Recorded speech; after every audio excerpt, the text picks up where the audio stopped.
Well, thanks for joining me.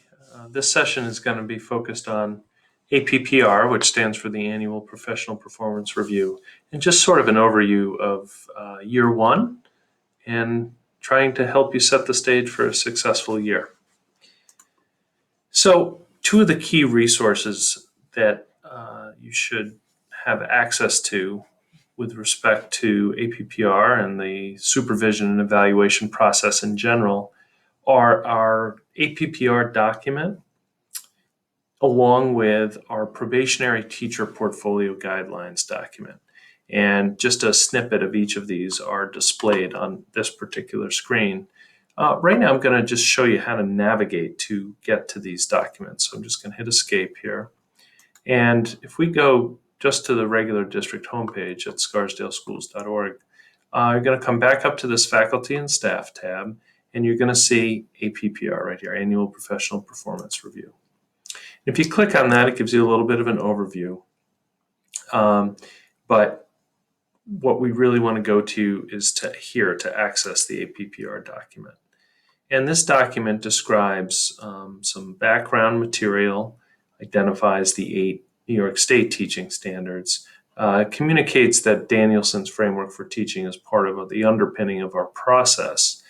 And then it kind of goes into the basics of probationary and and tenured teachers process, the 4 domains, and how they crosswalk with the New York State standards, and then kind of exactly how we do this procedurally.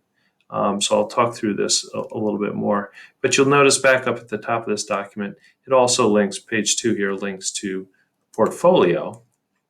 And this is a document you can look at and have access to. And again, I'll go through each of these things as we go.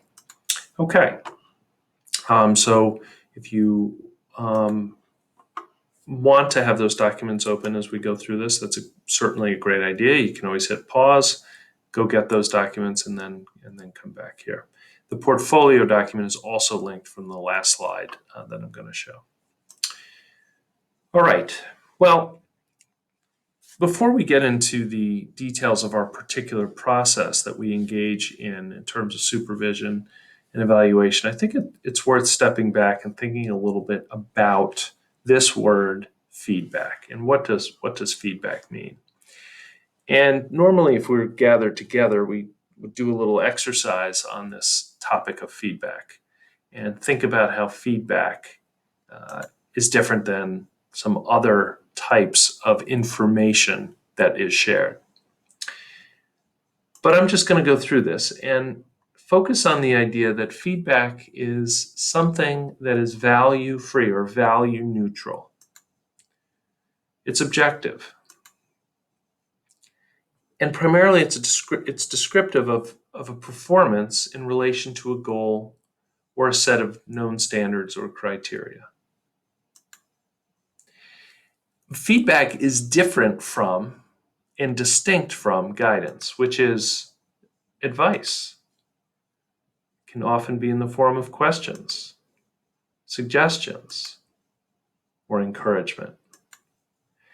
And that is different ultimately from evaluation, which is praise or judgment, criticism perhaps, or it could be a grade if you're in the shoes of a student.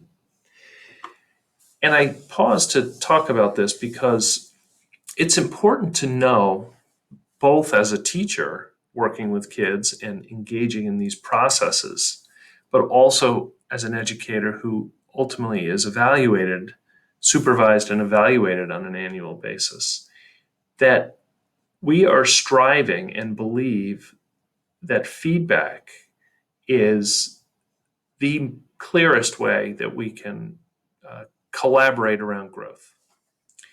Now, there's clearly a time for guidance, and in fact, we are compelled by law to engage in an evaluation. But I would posit to you that the culture we're trying to foster is one of feedback. And a definition, certainly not the only one, but a definition of feedback is here. Pure feedback is non-evaluative information delivered directly to an individual about how his or her performance or some aspect of it compares to a model of good work. Feedback is value neutral. It has no praise or blame attached. It objectively compares a sample of work to a specified criteria or an exemplar, pointing out specific ways or places where that work meets or doesn't meet the standards. So in the case of the supervision process, supervision of instruction, our standard, our model, is typically what we go to is the Danielson framework. Set of descriptions of performance that have students at the center and aim to create conditions where student learning is maximized. But we are on a journey. We're on a journey as supervisors, whether it's an administrator or department chair. We're on a journey to try to give feedback that is objective and value-free and descriptive, and create conditions for reflective practice. So I always like to frame this conversation with this clarification, because I think it is worthy of consideration when growth is the goal. The next piece here, I just want to kind of explain the categories that various folks fall into. Our new faculty can fall into any one of these particular categories.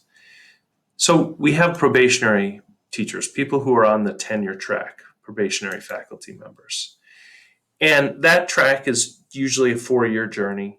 It can be as little as 3 years if you've received prior tenure in New York State. And most of our faculty, not all, but most of our faculty are subject to the New York State APPR law, where an annual rating is required to be reported. Now, that was suspended last year due to COVID, but it is in place this year, and we are working collaboratively with the Teachers Association to think through any changes that might need to happen this year due to the structure of schooling in the hybrid and ultimately perhaps remote models. We also have leave replacement teachers. Those are teachers who are not on a tenure track, who are in for someone who is out on an approved leave of absence. And there are a variety of different reasons that we have leave replacements, of course, but leave replacements serve exactly like a probationary teacher in terms of responsibilities, expectations, and pay and benefits. There is a concept, if you're a leave replacement, of something called jurema credit, which is if you are in the same district and you serve in a leave replacement year immediately preceding a probationary appointment, that you can get credit toward tenure, actually up to a couple of years of credit for that. And therefore, we always are thinking about our leave replacements as possibly being on a future tenure track. That's why we engage you in all the same trappings of a probationary appointment, from orientation to having a mentor to the supervision and evaluation process. And then finally, we have our part-timers who are not on a tenure track. By law, you cannot be. Your performance may also be reportable to the state, which means we have to submit a score for you, a rating. Sorry about that. But that is the difference between our three. So on to Danielson. For those of you who aren't familiar, the Danielson framework for teaching has 4 domains: planning and preparation, the classroom environment, instruction, and professional responsibilities. And within these 4 domains, there are 22 subdomains, some of which have multiple descriptors beneath them. Now, I worked with a superintendent once upon a time who took this framework and really boiled it down into 4 key statements that I have found very helpful in my own work, and I do share them. And we've actually incorporated these simplified statements into some of the reflection questions in the portfolio that we'll discuss in a minute. But really, how do I know what to teach and how to teach it to my students? How do I know my students and how each one learns best? What do I do to manage and monitor student learning and progress throughout the year? And how am I growing as a professional? Having thoughtful answers to these 4 questions, or reflecting on these 4 questions, we believe puts you in a position of being a lifelong learner. And that's what we are trying to foster here. Now, we do use the domains as a framework for descriptive feedback through the observation process. Now, of course, we do go to guidance and evaluation in that process as well. We're not always true to our goal of feedback, but we do try to report that in the categories, or organized around those domains. So you'll see when you get your first formal observation report that it is organized around these domains. Now, as we discussed in orientation, Danielson Group has put out a revised framework for this year, for this COVID year. And acknowledging while each domain and subdomain is important, focusing on a subset makes sense in a year like this. And our goals are to set priorities, actions, and strategies to support student learning and well-being, increase their autonomy, and strive for their success. And the process of supervision should be there to help you do that. That's what we're hoping to do. Plus the support of mentor, having a mentor, and working with colleagues. So as we looked at really simplifying this to focusing the year on knowing and valuing your students, deeply understanding them as best you can, and then designing responsive learning environments around that. Trying to help ease the navigation of the learning experiences, use ongoing formative assessment throughout the year, no matter what mode of instruction that we're in, and thinking about those online or remote components, especially of the hybrid model, and being as thoughtful as possible based on what we know and value from our students. And then really engaging students with learning, having those structures underpinning your daily decisions, your weekly and monthly plans, to really engage students where they are and help them move forward. So in terms of nuts and bolts, we do comply with the state requirements to collect and report scores. We do use exams like Regents exams to generate the state mandated student achievement component of the annual APPR rating. But what I will say is this is really low key here. This is not the focus of our system or our process. The score or a rating is not what we are all about here. What we are trying to focus on is building a culture of collaboration, of lifelong learning, and a culture of feedback. So you will have the opportunity to have dialogue with your supervisors, with your principal, about your practice.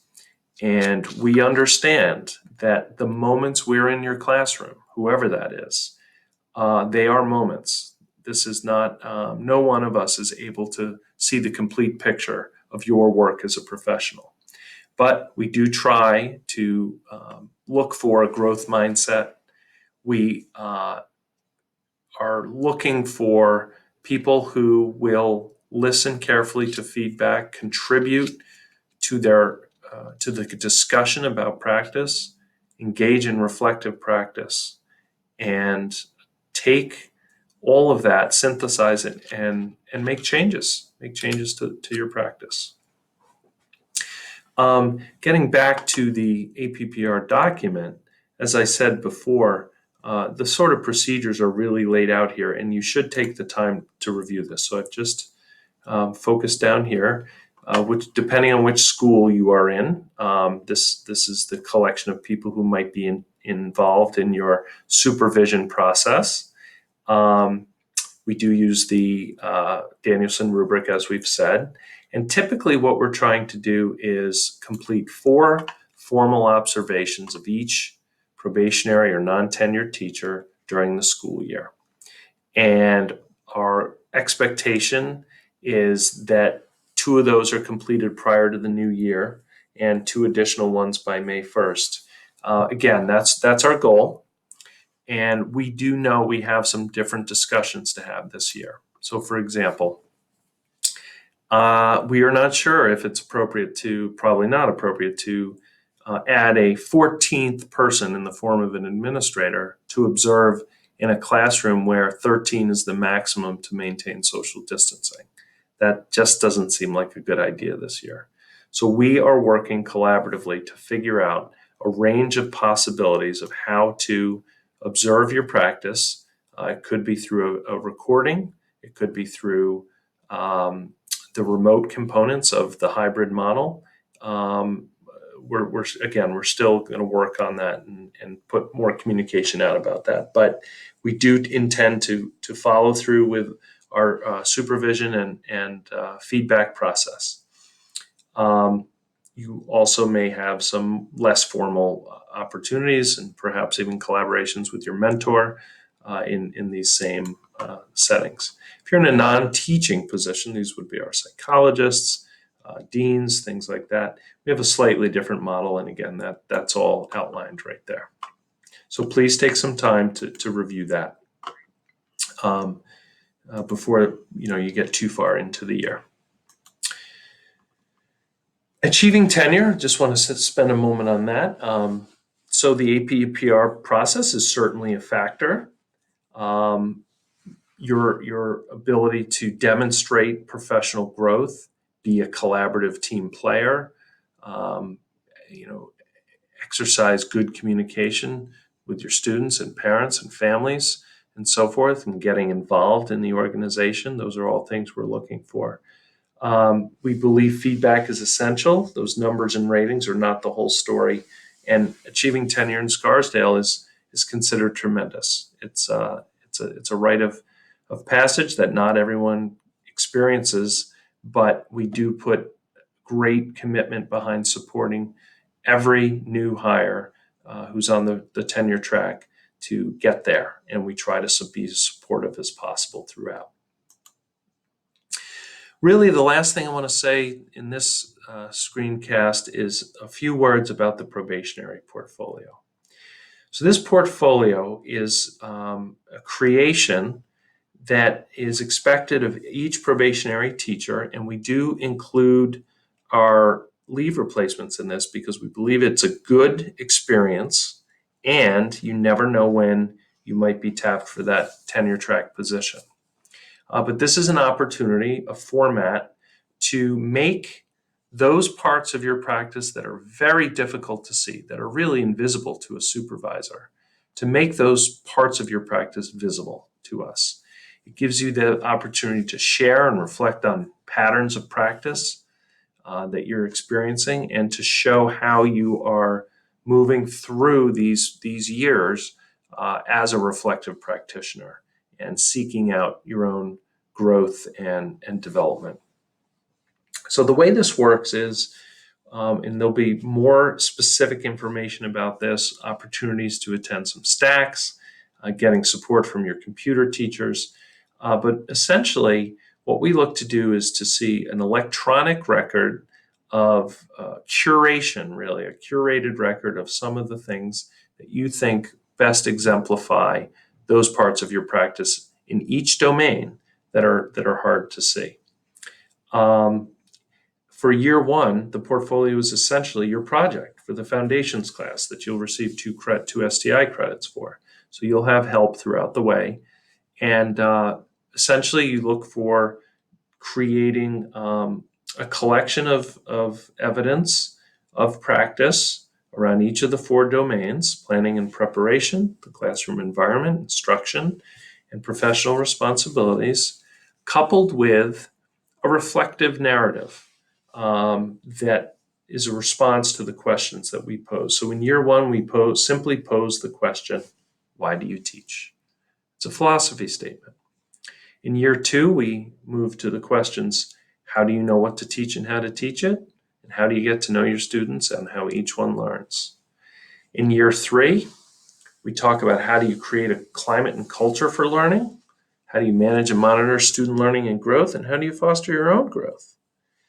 And then in year 4, we revisit that first question. Why do you teach?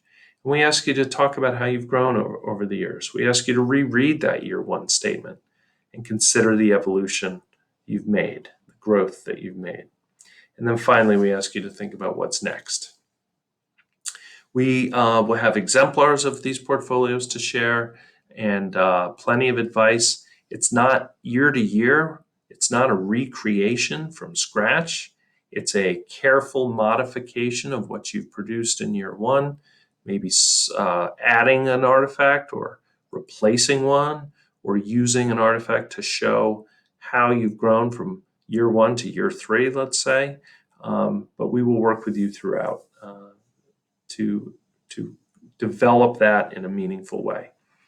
And for the most part, the feedback has been positive about this process, that while it is work, that the outcomes prove beneficial to the reflective process as an educator.